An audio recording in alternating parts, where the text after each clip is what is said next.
మీ వాట్సాప్లలో గ్రూప్లలో వచ్చేటువంటి ఈ వార్త ఒకసారి చూడండి. క్లిక్ చేస్తే కొంప కొల్లేరే అంటూ ఇక్కడ వచ్చింది స్వేచ్ఛలో. ఎప్పటికప్పుడు రూట్ మారుస్తున్న సైబర్ నేరగాళ్లు, ఏపీకే ఫైల్స్ పంపిస్తూ డబ్బు కొల్లగొడుతున్న కేటుగాళ్లు, డౌన్లోడ్ చేయగానే బ్యాంక్ ఖాతాలు ఊడ్చేస్తున్న వైనం, బహుపరాక్ అంటూ హెచ్చరిస్తున్న సైబర్ క్రైమ్ డీసీపీ అంటూ ఇక్కడ మీకు అందరికీ ఒకటి గుర్తుండాలి. చాలా గ్రూపులల్లో పిఎం కిసాన్ మీకు రాకపోతే ఇది క్లిక్ చేయండి అని చెప్పి, లేదా రైతు బంధు పడకపోతే ఈ లింక్ క్లిక్ చేయండి అని కొన్ని ఫైల్స్ పంపిస్తూ ఉంటారు. అది క్లిక్ చేస్తే ఏమవుతుందో తెలుసా, చక్కగా నీ అకౌంట్లో ఉన్నటువంటి పైసలు వన్ జేబులోకి వెళ్ళిపోతాయి. తర్వాత నోరెళ్ళ పెట్టడం తప్ప ఇంకోటి ఏం లేదు మనకు. డైరెక్ట్గా అది క్లిక్ చేయగానే చక్కగా అలా అకౌంట్లోకి వెళ్ళిపోతాయి. అందుకే అది మాత్రం అస్సలు ఓపెన్ చేయకండి. మనకు తెలిసిన వాళ్ళు పంపినా కూడా అది ఓపెన్ చేయకండి. ఎందుకంటే తెలిసిన వాళ్ళు కూడా కొంతమంది తెలియని వాళ్ళు ఉంటారు. మనకు తెలిసిన వాళ్ళు కూడా వాళ్ళకి అవగాహన లేని వాళ్ళు ఉంటారు. ఎవరో పంపగానే అరే ఇగో గిదట పిఎం కిసాన్ పడకపోతే ఇది క్లిక్ చేసి వస్తుందట అని పంపగానే కొన్ని గ్రూపులలో టక్ అని నొక్కగానే చక్కగా మన పైసలు గంగలు కలిసిపోతాయి. అందుకే ఆ దొంగలు కొత్త కొత్త రూట్లు వెతుక్కుంటా ఉన్నారు. ఒకప్పుడేమో ఫోన్లు హ్యాక్ చేసేటోళ్ళు, స్క్రీన్లలో ఏమన్నా ఉంటే పంపించి ఓటీపీలు తీసుకొని కొట్టేటోళ్ళు. ఒకప్పుడు అంతకంటే ముందేమో మనల్ని అడిగి బ్యాంకు నుంచి కాల్ చేస్తున్నాం, సివివి నెంబర్ చెప్పు, ఈ నెంబర్ చెప్పు, నీ ఆధార్ లింకు లేదు, ఆ లింక్ లేదు అని చెప్పేసి లింకులు చేస్తామని చెప్పి మన లంక బిందెలన్నీ ఎత్తుకపోయేటోళ్ళు. అది అట్లా ఉండే. దాని తర్వాత ఇది జరిగింది. దీని తర్వాత ఇప్పుడు కొత్తగా మన ఫోన్కి, మన గ్రూప్కి మనోన్తోనే పంపించుడు.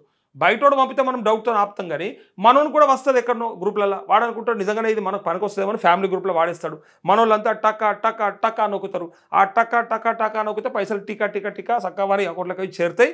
తర్వాత నెత్తి నోరు ఏది కొట్టుకున్నా ఉపయోగం లేదు. ఇట్లా చాలా జరుగుతున్నాయి. ముఖ్యంగా సైబర్ నేరగాలతో మాత్రం జాగ్రత్తగా ఉండాలి.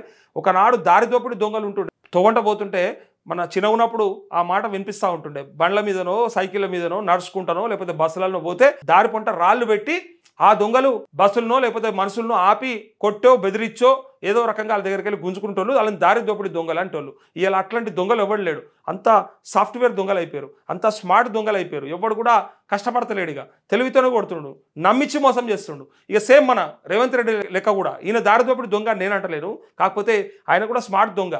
అంటే హామీలు ఇచ్చి పథకాల పేరు చెప్పి ఓట్లు కొలగొట్టి తర్వాత ఎగబెట్టుడు కాబట్టి దొంగనే అని అంటా ఉన్నారు. ఓటుకు నోట్లో కూడా దొంగ అయింది కాబట్టి దొంగ అని అన్నారు. ఇది బయట ప్రజల మాట, నా మాట కాదు. అయితే ఇక్కడ దారి దోపిడి దొంగల కాడికెళ్ళి పోయి ఇలా నమ్మించి ముంచే దొంగల కాడికి వచ్చేసింది. వాడిని బాగా నమ్ముతేనే కదా వాడు మునిగేది, బాగా నమ్ముతేనే కదా వీడు కూడా ముంచేది. అట్లనే దొరుకుతుంది. అందుకే ఈ నమ్మించి ముంచే దాంట్లో ఆరితేరిపోయారు అందరు కూడా, ఎవరైనా కూడా.